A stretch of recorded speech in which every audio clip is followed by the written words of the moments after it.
बहुत समय पहले की बात है। एक गांव में एक किसान रहता था। उसके 2 बेटे थे। दोनों बेटों में से जो बड़ा बेटा था वह हमेशा अच्छे काम ही करता था, जैसे पक्षियों को चारा डालना, भूखों को रोटी खिलाना। सब लोग उसे कहते थे, यह बहुत भला और सीधा सादा लड़का है। पर जो छोटा भाई था उसका दिमाग उल्टी किस्म का था। वह सारे बुरे काम ही किया करता था। जब वह सारे उल्टे काम किया करता था तो घर वाले हमेशा यही कहते, हमारा तो बस एक ही बेटा है, ये तो बेकार है। जब छोटा भाई थोड़ा बड़ा हुआ तो उसे पशु चराने में लगा दिया गया। वहां पर भी वह सारे बुरे काम किया करता, पशुओं की दुर्दशा किया करता। एक दिन क्या हुआ, जब वह गायों को चरा रहा था तो एक गाय का बछड़ा जो अभी 5 से 10 दिन का ही था, गाय का सारा दूध पी गया। जब छोटे भाई ने उसे देखा तो उसे बहुत गुस्सा आया। उसने गुस्से में आकर एक डंडा उठाया और उसे बहुत मारा, जिसकी वजह से वह बछड़ा वहीं पर दम तोड़ गया। उसकी माँ रोने लगी, चिल्लाने लगी, पर उस छोटे भाई ने जरा सा भी नहीं सोचा कि यह मैं क्या कर रहा हूँ। उसके दिमाग पर इस बात का कोई असर नहीं हुआ। वह ऐसे ही बुरे काम करता ही रहा। कुछ दिन गुजरे तो उसे खेतों में हल चलाने के लिए लगा दिया गया। एक दिन की बात है, जब वह हल चला रहा था तभी उसकी नजर अपने खेत के पास एक हंस, हंसनी और उनके बच्चे पर पड़ी। जब उसकी नजर हंस के बच्चे पर पड़ी तो वह बहुत खुश हुआ कि आज तो खाने में मजा ही आ जाएगा। उसने उनके बच्चे को पकड़ लिया और उसे मारकर खा गया। उसने कुछ नहीं सोचा कि मैं क्या कर रहा हूँ। थोड़े समय बाद घर वालों ने उसकी शादी कर दी। दोनों भाई अब अलग अलग रहने लगे। वह खेतों में काम करता रहता, हल चलाता रहता। ऐसे ही कई साल गुजर गए। एक दिन उसने बैठे बैठे सोचा, हमारी शादी को बहुत समय हो गया है, पर अभी तक कोई औलाद नहीं हुई। उसके मन में वह सब बातें आने लगीं कि जो मेरा बच्चा नहीं हुआ शायद इसलिए नहीं हुआ क्योंकि पीछे मैंने बहुत घटिया कर्म किए हैं। वह बस उठता बैठता यही सोचने लगा कि सारी जिंदगी मैंने कोई भी अच्छा काम नहीं किया। अब से सारे बुरे काम छोड़कर अच्छे काम ही करने हैं। अगले दिन उसने अपनी पत्नी से कहा, देखो, अब जब तुम मेरे लिए खेतों में रोटी लेकर आया करो तो रोटी 2 लोगों की लेकर आना। क्यों जी, क्या वहां कोई और आदमी भी होता है? नहीं, होता तो मैं ही अकेला हूं, पर तुम रोटी 2 लोगों की लेकर आना। जो रोटी अधिक होगी उसे मैं जानवरों को डाला करूंगा, पक्षियों को दिया करूंगा, बैलों को दिया करूंगा। अगर कोई कुत्ता आएगा उसे भी खिला दिया करूंगा। कोई बात नहीं, अब से मैं रोज 2 लोगों की रोटी लाया करूंगी। अब उसकी पत्नी 2 लोगों की रोटी लेकर जाने लगी।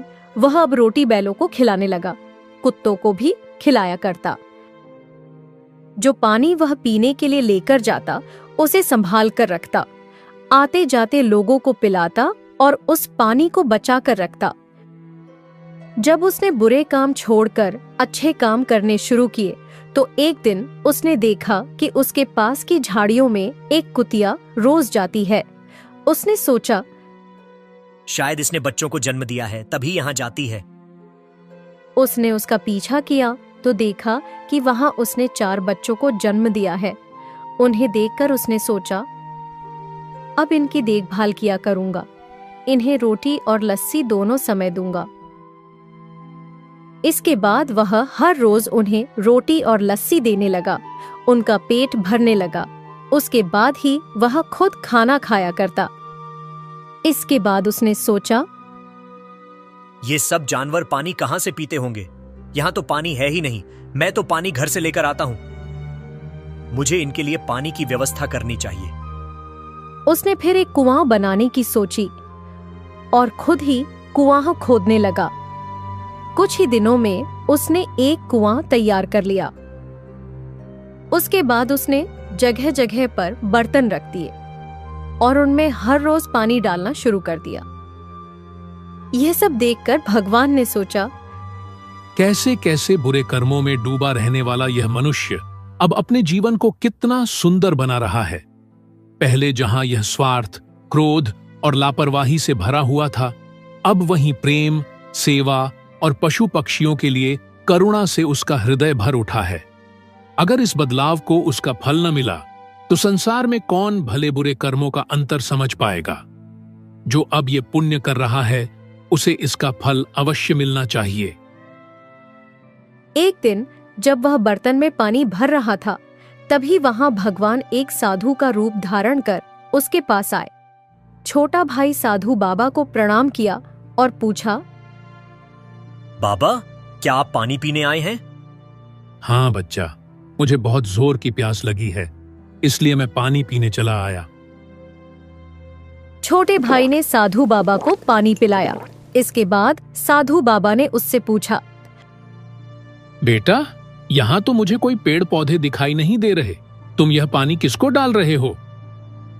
बाबा, मैं यह पानी किसी पेड़ पौधे को नहीं डाल रहा, बल्कि मैंने यहाँ थोड़ी थोड़ी दूरी पर बर्तन रखे हुए हैं, उन्हीं में पानी डालता हूँ ताकि यहाँ के जानवर पानी पी सकें, इसलिए हर रोज उनके लिए पानी भरता हूँ।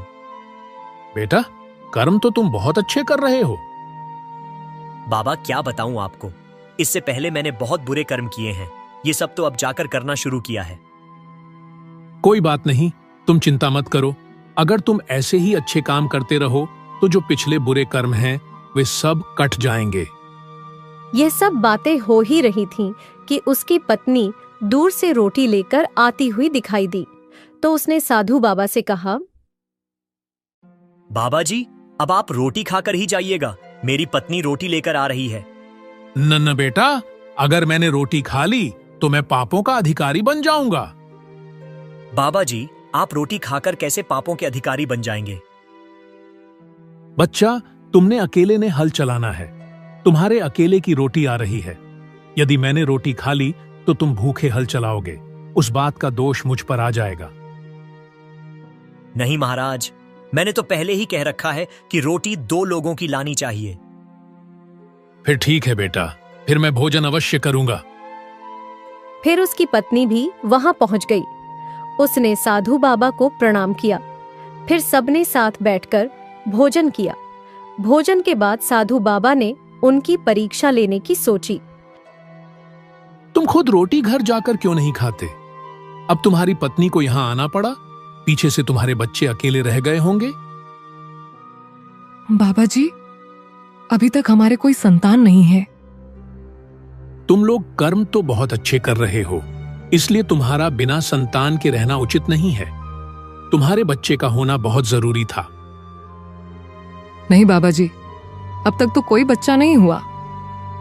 अब मैं तुम्हें एक बात बताता हूं।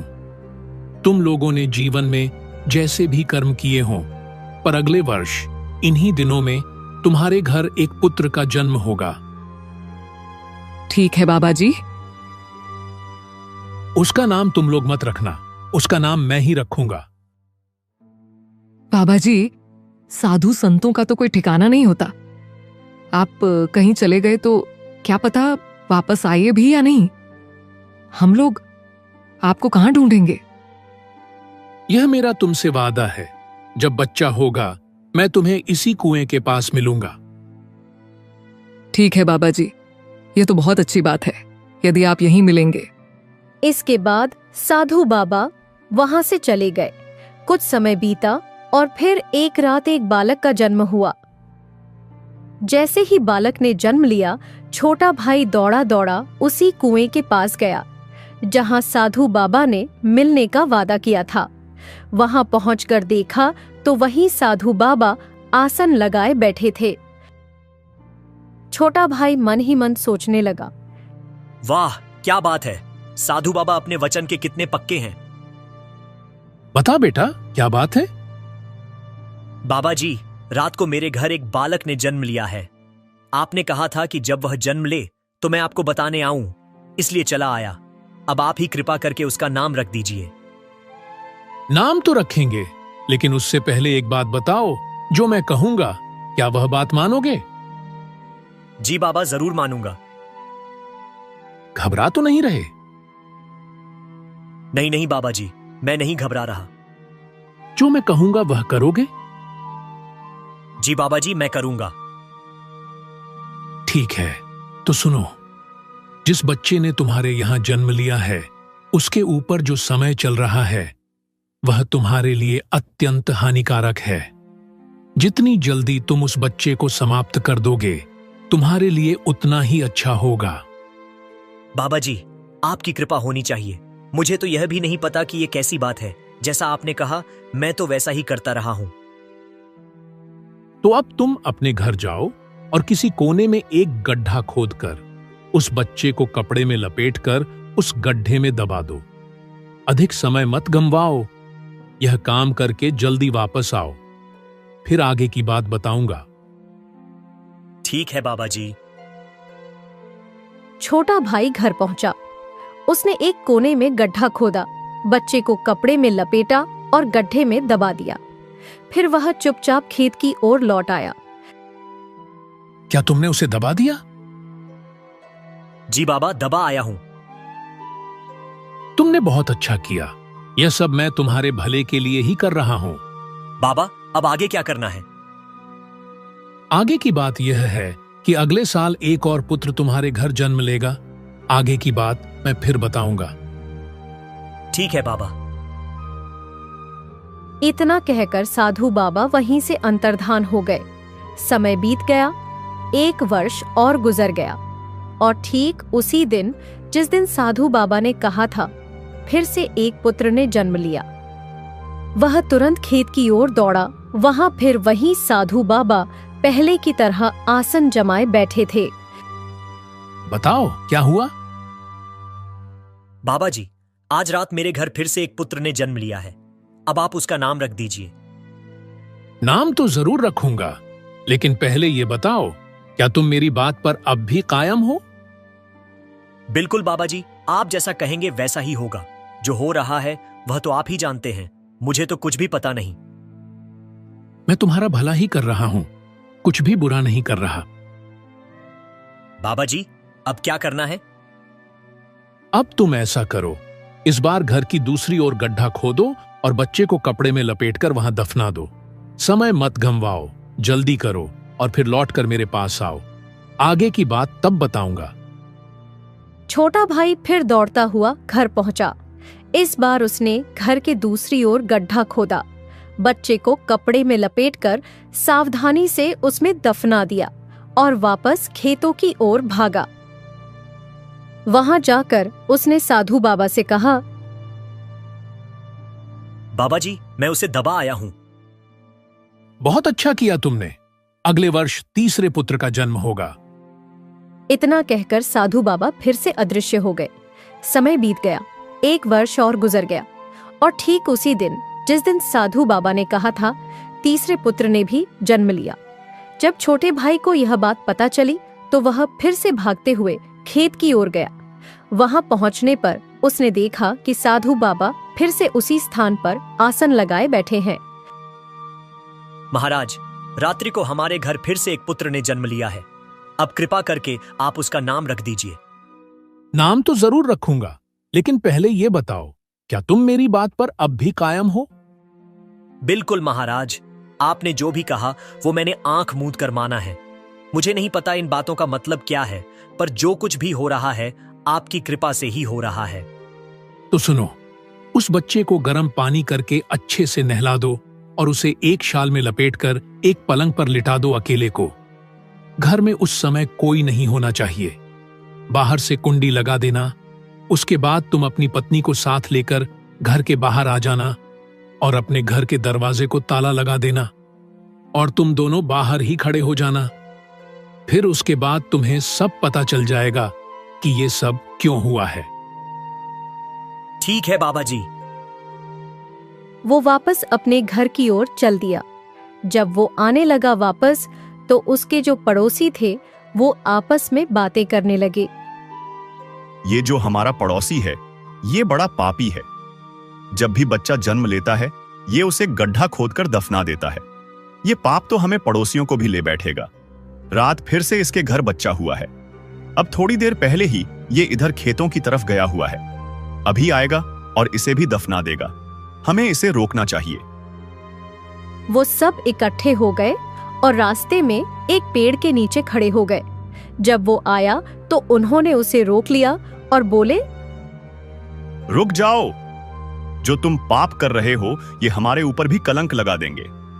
तुम उन बच्चों को पैदा क्यों करते हो, फिर उन्हें दफनाने चले जाते हो? अब जो बच्चा हुआ है उसे भी जाकर दफनाओगे? नहीं, मैं अब दफनाऊंगा नहीं।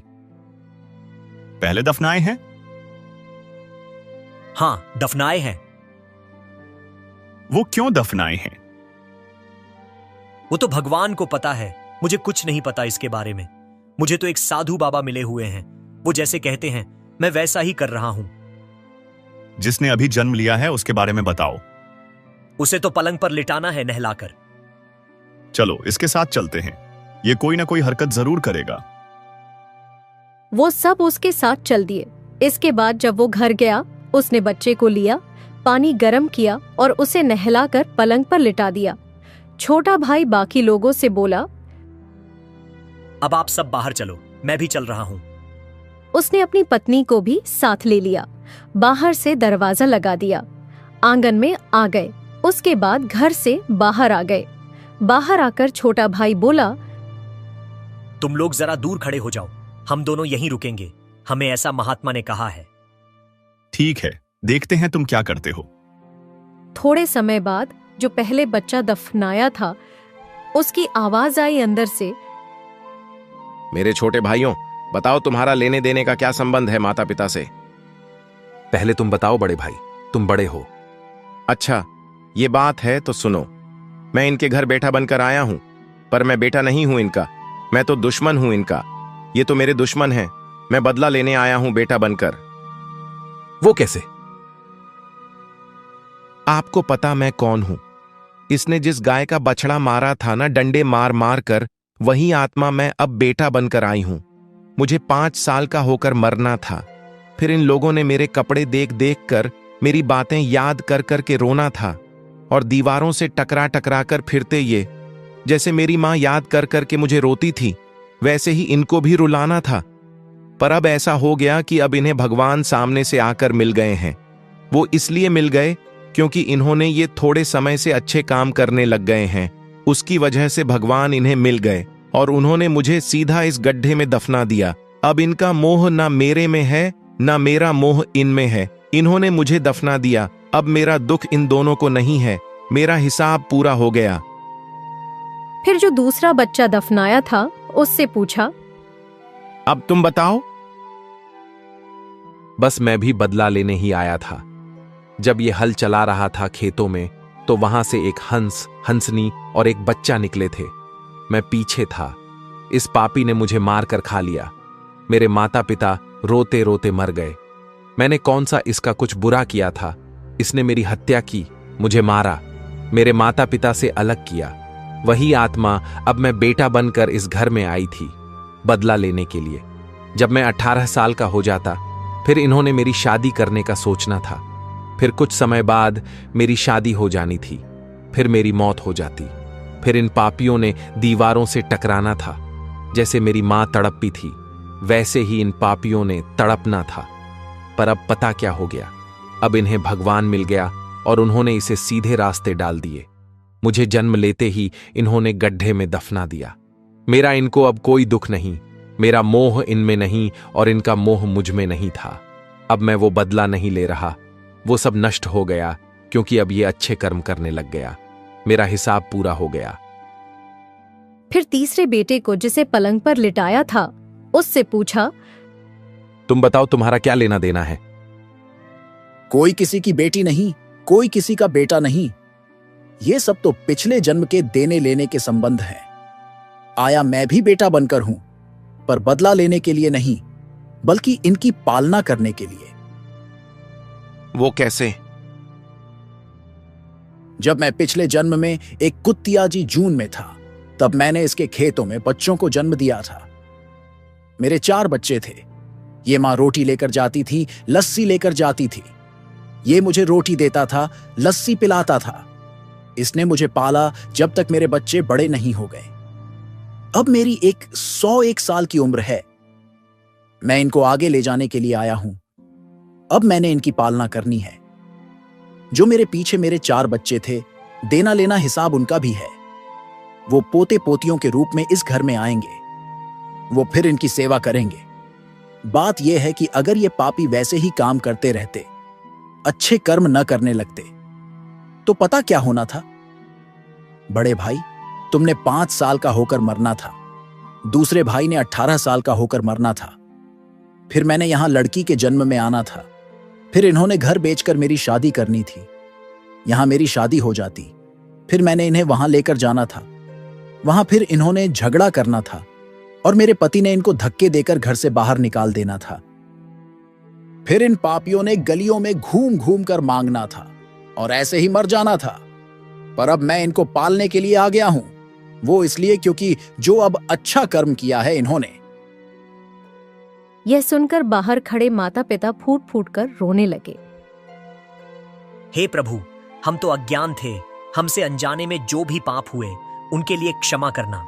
जो भी कष्ट हमने अपने कर्मों से पाए वो भी हमने स्वीकार किए। अब तूने हमें सच्चाई का ज्ञान दिया। हमारे बच्चों के रूप में जन्मी आत्माओं ने हमें आईना दिखा दिया। यह कहानी हमें यह सिखाती है कि जीवन में किए गए हर अच्छे बुरे कर्म का फल अवश्य मिलता है, चाहे वह इस जन्म में हो या पिछले जन्मों में। छोटे भाई ने अपने बुरे कर्मों का पश्चाताप किया और साधु बाबा के मार्गदर्शन में अच्छे कर्मों की राह चुनी, जिससे उसका भाग्य बदल गया। पहले जन्मे 2 पुत्र दरअसल पिछले जन्मों में हुए पापों और अधर्म के प्रतीक थे, जो बदला लेने के लिए जन्मे थे। लेकिन छोटे भाई के नेक कार्यों ने उनके क्रोध और प्रतिशोध को शांत कर दिया। तीसरा पुत्र पुण्य का फल था, जो सेवा और स्नेह का प्रतीक बनकर आया। इस कहानी से यह संदेश मिलता है कि अगर मनुष्य सच्चे हृदय से सुधार की राह अपनाता है तो उसका अतीत भी क्षमा किया जा सकता है और उसका भविष्य संवर सकता है।